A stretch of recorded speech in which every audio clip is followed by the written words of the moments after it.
Welcome back to the Earth Intuitive Podcast. I'm your host, Brittany Nelson. This podcast is a hub for sensitive and intuitive women to feel comforted, supported, and whole in their healing journey. So we blend energetic updates with Ayurvedic holistic health themes so you can find wholeness through mind, body, spirit medicine in a community of women who feel it all. Welcome back. I have my window cracked a little bit, so you may hear some birds in the background. And today's episode is all about welcoming this brand new, fresh new season of spring. It's actually quite sunny out right now. I live in the Pacific Northwest, so usually this time of year is mostly cloudy and rainy, but the sun can come out. We've had a bit of a drier winter than normal. I think it's the driest winter we've had since like the 80s or something. So definitely welcoming in more rain. However, because of sort of this like more tame winter that we've had, the buds on the trees have already started weeks ago. I started feeling allergy symptoms about 2 to 3 weeks ago. So I take my nettles. That's a really good herb to take if you don't want to take Claritin or something like that. If you've got mild allergies, taking nettles once a day, every single day, as we usher into spring can really help your body readjust to the new season. And so today I want to talk about sort of this energetic transition we're going through, as well as what the springtime means according to the holistic health science of Ayurveda. So I talk a lot about Ayurveda on this podcast. If you don't know what Ayurveda is, really quickly, it's a beautiful ancient form of holistic medicine from India that's 5,000 plus years old. And it really relies on the 5 elements. So it's sort of like a cousin to Chinese medicine. It can go as deep as clinical and surgery work back in the day to lifestyle practices and health counseling, which is what I do one-on-one and in groups. So this is the modality that I have studied thoroughly and have lived, and I'm still learning about every single day as I just live my normal life. And so this is something I will talk about a lot on this podcast. If you want more info, I have a free Ayurveda one-on-one course where you can explore what it really means. You can explore what your dosha is, what your imbalances may be in your body, and also your elemental blueprint. You can discover that on my free course that is in the link below in my free school community. All right, so first of all, I want to go back a little bit. The very first podcast I ever recorded, episode rather, on this podcast was wrapping up the year of the snake in Chinese astrology. This was what we were coming out of until, most of 2025 until about February 17th or 18th, 2026. This was a really intense year. Many of us had a lot of intensity. Maybe you had a lot of endings. I sure did. A lot of change, a lot of heaviness, a lot of just huge, enormous transformations many of us went through. We have been going through a lot of releasing these past 5-6 plus years, especially since COVID. I'm not going to get super deep into astrology. I'm not an astrologer. However, I do feel and follow astrology quite a bit. But really, we've been trudging through what snake skins we needed to shed to get to this brand new beginning that is 2026. So we have the Gregorian New Year, January 1st. That's more of our sort of calendar New Year. I don't really count that as an actual New Year. It's the dead of winter. We're very much still in that season of shedding and shifting. Then we come to the Lunar New Year, which feels a lot lighter. So that was that mid-February date. So now we're in the year of the fire horse. Things are moving quite along way more. I definitely felt a huge shift when that happened. And then we had the eclipse happen. Now we're finally coming toward the spring equinox, which is Friday, March 20th. And then we've got Aries season, which is the brand new start, the very first sign of the astrological new year, also on that day. So we are in the final days of Pisces season right now. Pisces is ruled by water. It's really the elder of the zodiac. It's the last sign of the zodiac. It's intuitive, it's creative, it's deeply feeling, it's deeply spiritual. So you may have been feeling emotional during this time. Maybe you have been feeling more connected to your religion or your spirituality or something deeper within yourself. You're feeling this call to do more with your heart, more with your purpose. And then we come into Aries season, which is, we're kind of starting over in this new astrological year. Aries is ruled by fire. It is the first sign of the zodiac. It's sort of seen as like the infant of the zodiac. And it is in tarot. So I studied more of tarot. It's also associated with these energies. And I do tarot readings as well still. Aries is associated with one of the very, very first cards in the tarot, and that is the Fool. The Fool card. The Fool card is not thinking about stuff. He's not feeling. He's not, considering his options. He's just going for it. He's taken his knapsack. He's taken his dog. He's on a journey. He's not asking for permission. He's not doubting himself. He is just going for it. This is the energy of Aries. Aries does not ask for permission. Aries is here to stoke that fire in all of us for us to take action. We need this. If we didn't have the fire, we wouldn't do anything. Nothing would change. Nothing would be created.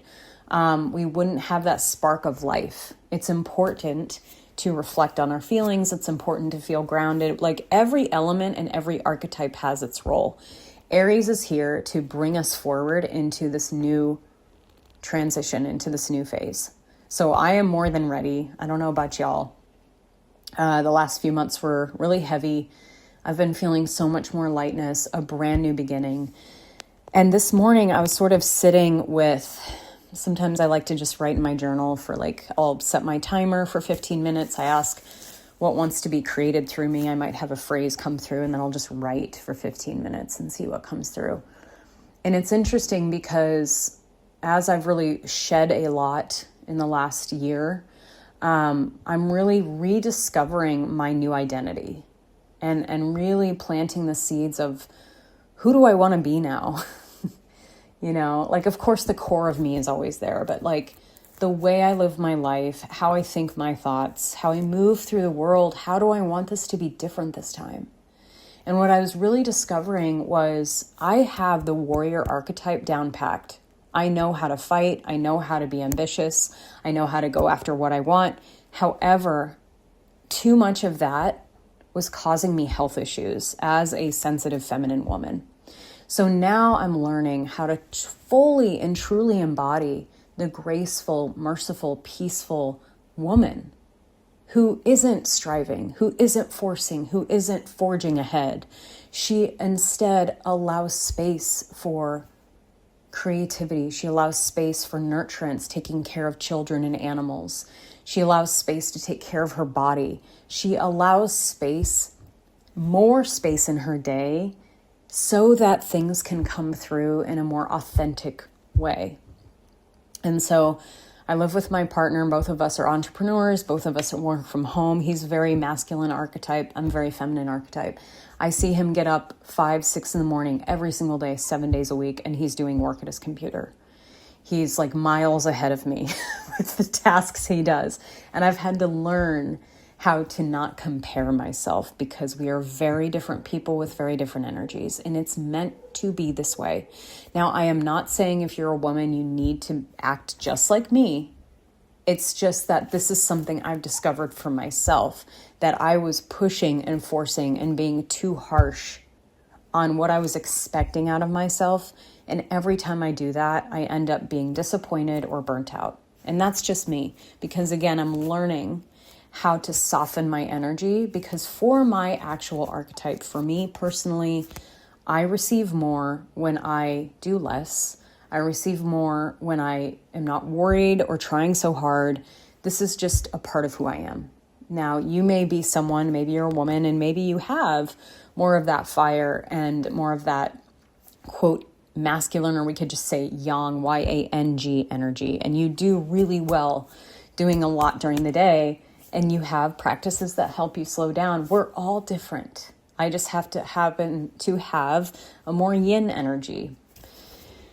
And of course, I have fire too. I have a lot of fire too. So that being said, I didn't mean to go off on a tangent there.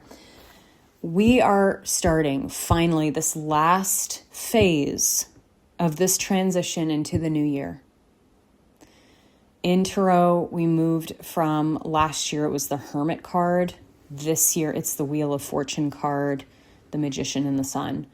We are starting an entire new cycle, not just a new chapter in our life, but a new cycle, a new era, a new book. This is the stuff we've been dreaming about for a very, very long time. I actually shared a piece yesterday that was about how healing isn't about just fixing our symptoms. It's about changing our identity. This is the time of year where we get to choose how we want to show up in the world differently. If there's something you've been complaining about or struggling with, but you're still doing it, that's something that you need to look at. Do you want to keep going with something that is causing you so much harm, stress, and strife? Now, I know we can't control everything, especially with jobs and whatnot, but there is still a choice in how you behave, how you identify yourself as, and how you show up in the world. You can change that at any moment. So these are invitations for you to show up differently, to choose a different path. I'm choosing to be more soft. I'm choosing to be less anxious. I'm choosing to not worry as much or overthink as much. I'm choosing to stop comparing myself to people. That one's a tough one for me.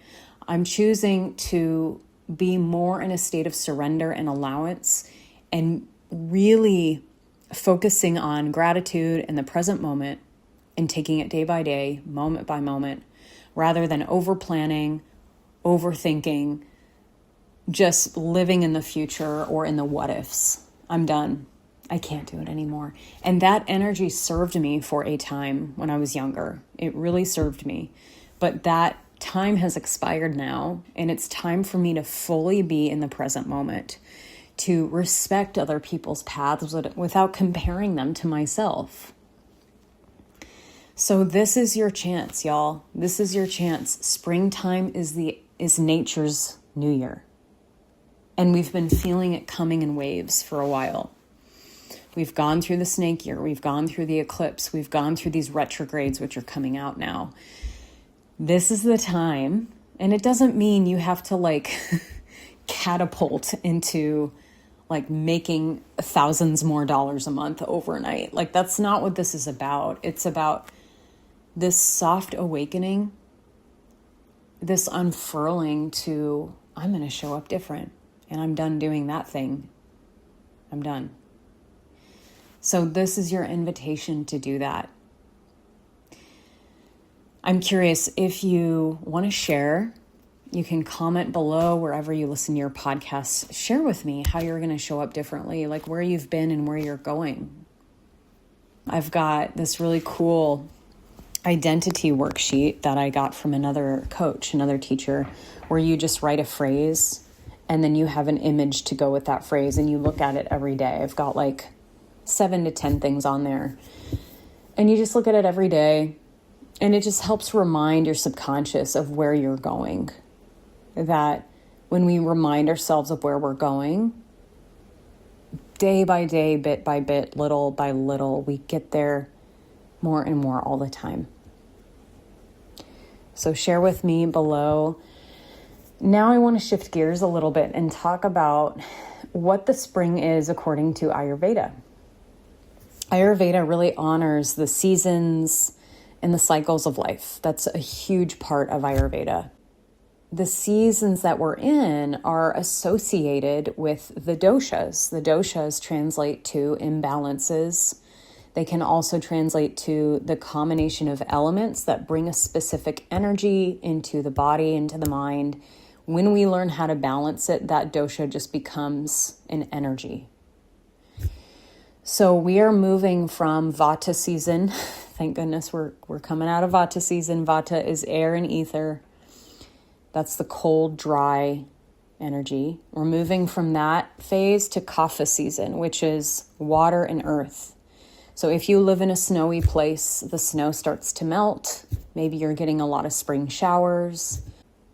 We're getting more moisture, and we're starting to get the earth waking up and coming alive.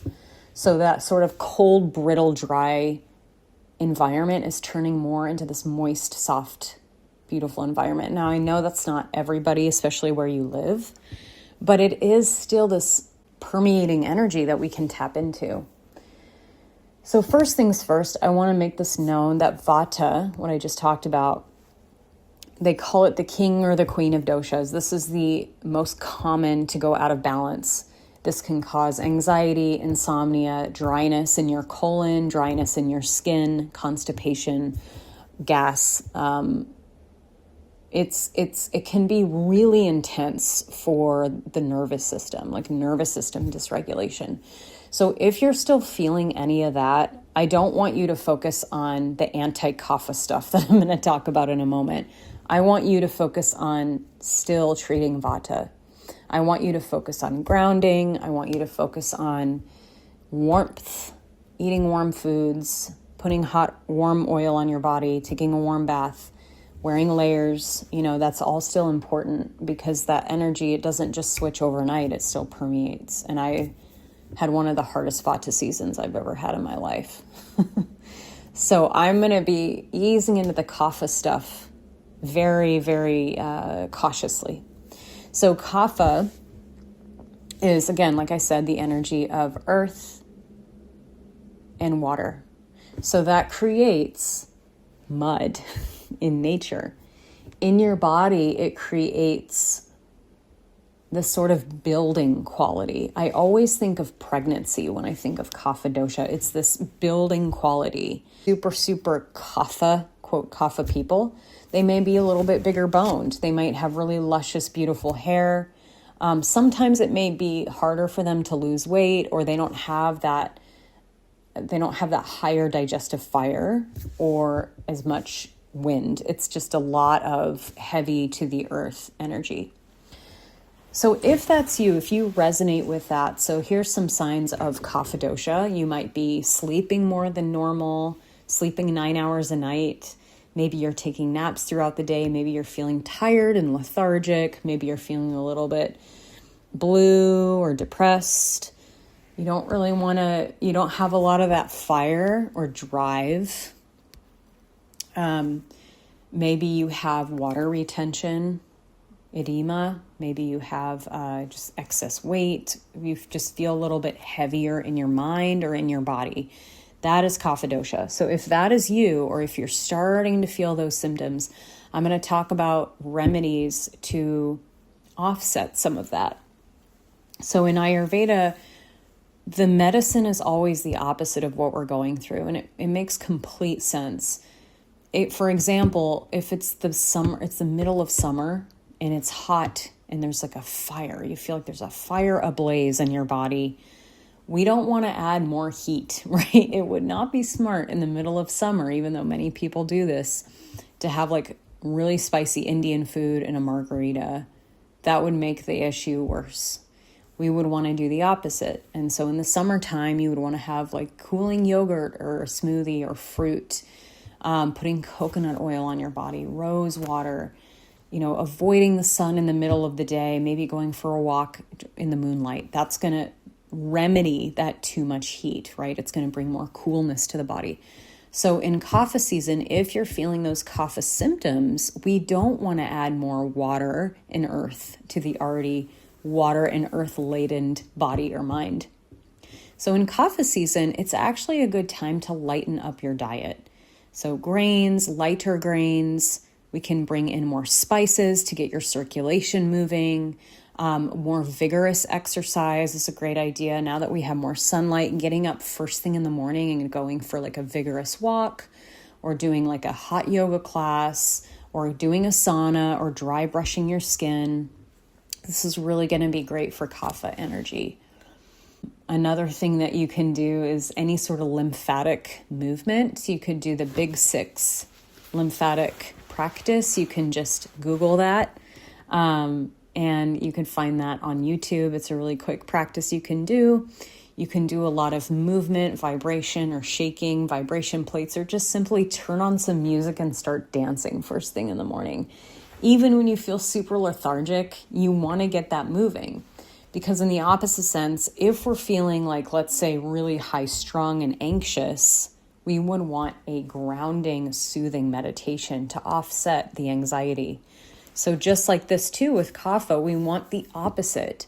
So Kapha people, you're the few folks who can usually tolerate coffee better, and it may be a medicine for you. I have a episode about coffee according to Ayurveda. You could check that out. But this is the time to get things moving. The number one medicine for Kapha is movement, exercise. If we're feeling dull or lethargic in the body and the mind, the best way to offset that is through movement and exercise. And I would even argue a sauna, a dry sauna.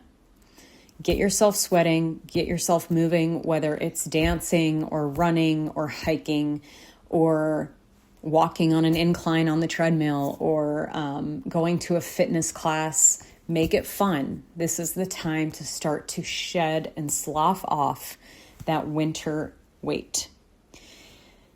This is also an amazing time to do a cleanse. So in the fall and in the spring, the two transitional seasons of the year, those are great times, the optimal time to do a cleanse. I used to do this religiously every fall and spring. Now it just depends on where I'm at. I may or may not do it.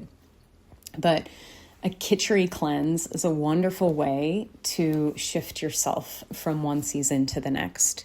So if you have questions about a khichdi cleanse, essentially it is a kind of porridge consistency rice dish with mung beans that you cook for a long time. You put a lot of spices in there like turmeric, coriander, cardamom, ghee, and you just eat this nourishing porridge. And in the spring, we want to lighten it up. So you could put some cilantro on top. You can do oatmeal in the morning. Maybe you even want to do some juices. This is really great for lighting things up. I usually find when I do these cleanses, my mind feels clear more than anything because our gut is our second brain. So when we're cleansing our gut, we're also cleansing our mind. So if you're feeling like heavy in your mind or you just feel like you need a renewal, an Ayurvedic cleanse may be wonderful for you. So if you need support for that, just shoot me an email. I'm happy to point you in some resources, or we can even work together one-on-one if that's something you're looking for. Another thing you can do if you don't want to do a dietary cleanse is you can just spring clean your home. This is wonderful. We really need this. Spring clean your home, especially the places you spend most of your time, whether that's in the kitchen, whether that's your office, great time for work, like wherever in your life you want a cleansing or a renewal, spend the most time there. I have found that every time I clean or clear things, or the cleaners come and they clean, I am more productive because I have a clear space to work, or maybe I'll start earning more money because we've cleared that space to do so. This is a great time for all of that. And so that's kind of all I have for you guys in terms of spring. But overall, we're finally in this time of renewal. The energy is going to start to speed up a little bit. You may feel more inclined to travel, to socialize, to meet more community, to offer more to the world with your business, bring a new project to the world. This is, the time where nature's coming alive. So this is a great time to start something new, try something new, whether that's taking a class or meeting new friends, put yourself out there, do something creative, work in your garden, take a trip.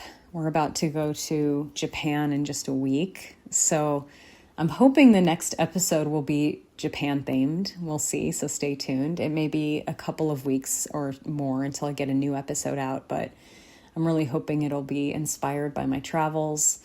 There's so many ways that you can renew your mind just from doing something new or opening up those neural pathways in our brain by doing something new, whether that's learning a new language, doing a new exercise routine, going on a really cool trip. Now is the time to do that.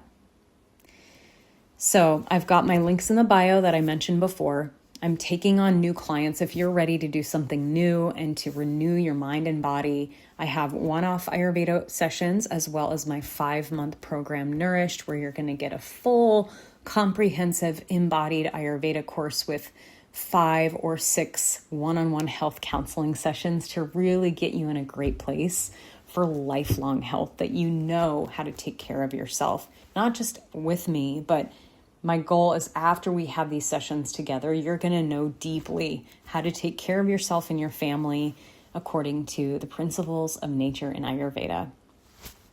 So thank you all so much for listening. If you enjoyed this podcast, I would really appreciate giving me a review, just putting those stars in there, or a comment. This is really going to help more people find this podcast. Thank you so much, and I will see you all next time. Happy spring.